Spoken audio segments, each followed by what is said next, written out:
toutes et à tous, soyez les bienvenus, ravis de vous retrouver. RFI, Radio France Internationale en direct de Paris, il est 18h. Le journal en français facile. Adrien Delgrange. Voici les titres de cette édition. Nous sommes le lundi 15 septembre. Nous parlerons tout d'abord de sport avec un nouveau record. Armand Duplantis s'est élevé grâce à une perche à 6,30 mètres au-dessus du sol sans faire tomber la barre. Nouveau record, il est fou de joie. Et vous entendrez le jeune Suédois dans un instant. Une édition dominée aussi par la situation au Proche et Moyen-Orient, avec cette guerre à Gaza qui n'en finit plus. Le secrétaire d'État américain est venu aujourd'hui apporter son soutien à Israël avant de se rendre demain au Qatar. Au Tchad, un vote des députés permet au président de se présenter à vie devant les électeurs. Et puis enfin, RFI s'intéresse au narcotrafic, les drogues et ses réseaux criminels.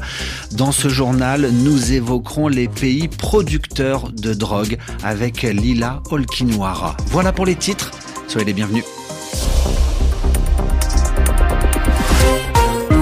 Armand Duplantis, intouchable au championnat d'athlétisme à Tokyo. Nouveau record du saut à la perche. Armand Duplantis, le génie suédois, a amélioré son record du monde, mais aussi repoussé encore un peu plus les limites de son sport en franchissant les 6,30 mètres.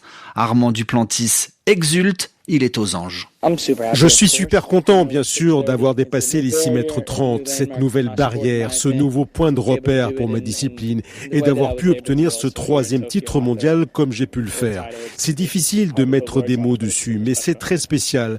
Je pense qu'il y a encore de la marge. Je vais juste continuer d'aller de l'avant et toujours essayer de faire de mon mieux. Mais pour l'instant, je veux juste profiter. Je ne dirais pas que c'était si facile. Je savais que c'était possible. J'avais juste besoin d'un saut vraiment parfait. Je ne me rends pas toujours compte du niveau de difficulté, mais il y a beaucoup de travail pour rendre les choses faciles. Je deviens juste meilleur pour gérer les situations difficiles et la perche est très difficile. Armand Duplantis qui espère encore sauter plus haut. Des propos traduits par Christophe Diremzian. Le journal en français facile. Aujourd'hui encore, Israël a bombardé Gaza. L'armée israélienne a détruit une vingtaine de bâtiments dans la ville de Gaza. Au moins 16 Palestiniens sont morts selon les services de santé locaux. Des frappes en présence de Marco Rubio, le secrétaire d'État américain, équivalent du ministre des Affaires étrangères. Il est en Israël. Il est venu redire son soutien indéfectible à Israël, qui durera toujours. Par ailleurs, Marco Rubio arrivera demain au Qatar pour dire aux responsables qataris qu'ils doivent continuer de jouer un rôle dans la tentative de résolution du conflit entre le Hamas et Israël. Cette guerre qui a des répercussions mondiales. Hier en Espagne, la Vuelta, le tour du pays à vélo, n'a pas pu arriver à son terme à Madrid. La course a été interrompue par des dizaines de milliers de manifestants en faveur de la Palestine. Manifestants qui ont reçu le soutien du Premier ministre espagnol. Pedro Sánchez condamne les violences, mais revient encore aujourd'hui à la charge. Il dit tout son admiration pour les manifestants pro-palestiniens.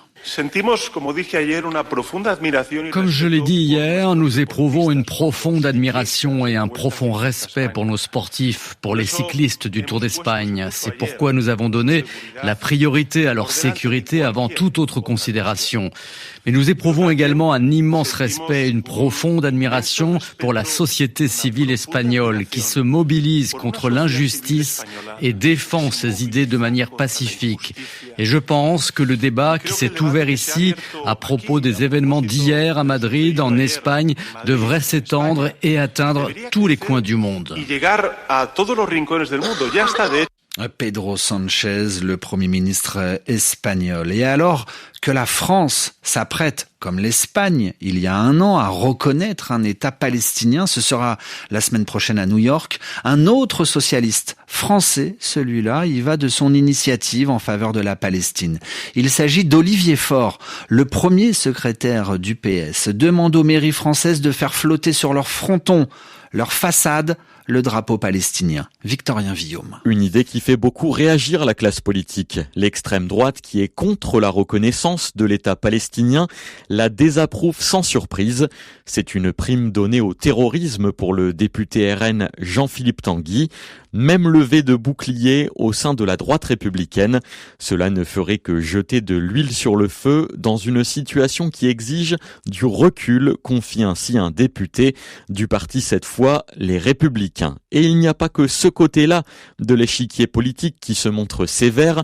À gauche, la France insoumise, qui est toujours en rupture avec le Parti socialiste, soutient sur le principe l'initiative. Mais le parti de gauche radicale dénonce surtout une opération de communication.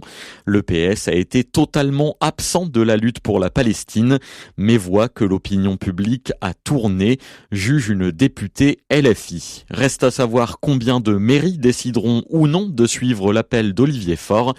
Pour rappel, certaines municipalités avaient été contraintes de retirer des drapeaux palestiniens ou israéliens ces derniers mois au nom du principe de neutralité des services publics. Victorien Villaume dans votre journal en français facile. Au Tchad, les règles pour l'élection du président vont changer.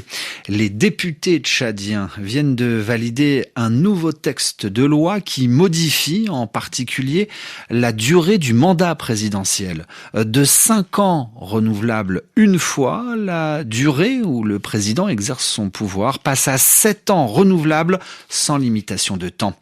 Au Soudan du Sud, les soutiens de l'ex-vice-président Riek Machar, inculpé depuis la semaine dernière pour crimes contre l'humanité, appellent aujourd'hui à la mobilisation militaire en vue d'un changement de régime au Soudan du Sud.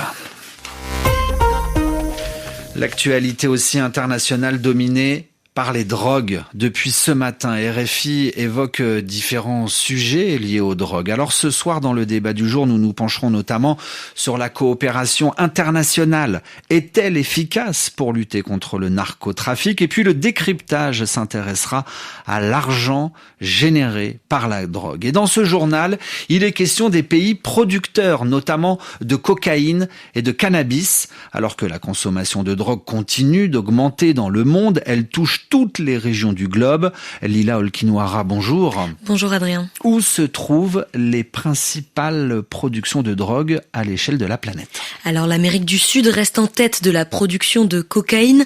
La région atteint d'ailleurs un nouveau record en 2023 avec une hausse de 30% de la production par rapport à l'année précédente. Et les principaux pays producteurs, ce sont la Colombie, suivi du Pérou, puis de la Bolivie.